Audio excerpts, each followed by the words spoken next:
我们各地的莲友们，早上好。今天师父看到《坡州三昧经》里面有一段内容非常精彩，我提供给大家分享。里头有说到，一回把特和菩萨在这个国土当中啊，听说有阿弥陀佛，于是呢，由于他一心的念佛，后来啊，他见到了阿弥陀佛。见到阿弥陀佛之后，他就请问佛了。要修什么方法才能够升到西方净土呢？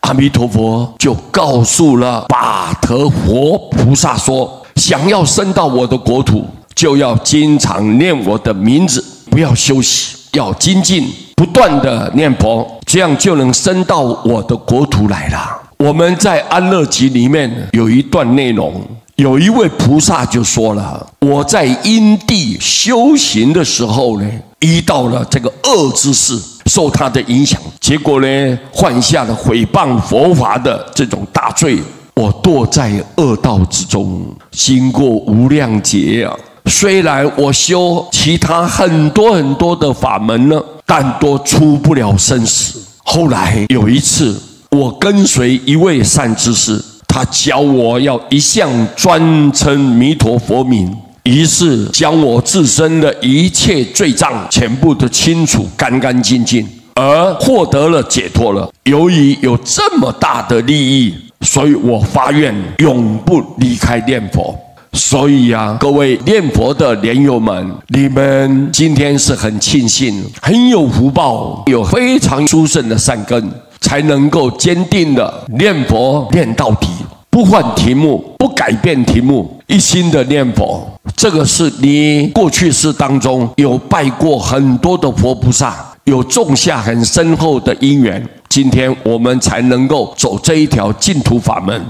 佛经里面，释迦佛陀亲口告诉我们，世天下呀，所有的金银珠宝、珍珠玛瑙，你全部把它集中来供养佛、菩萨、罗汉，不得了了啦！这个功德啊，太殊胜了，太浩大了，无穷无尽的大呀！当场在听法的这些弟子们都异口同声说，佛啊，如果我们平常用小小的东西来供佛，来斋生，就能够种下无量的善根，那今天把天下的奇异珍宝都来供佛，那当然是非常殊胜的，这个功德是非常庄严的，是非常圆满的。但是佛陀又接着说，你不如能够劝一个人念出一句阿弥陀佛的名号，这个功德比你世天下的这些珍宝拿来供佛的功德还要大呀！所以由此可见，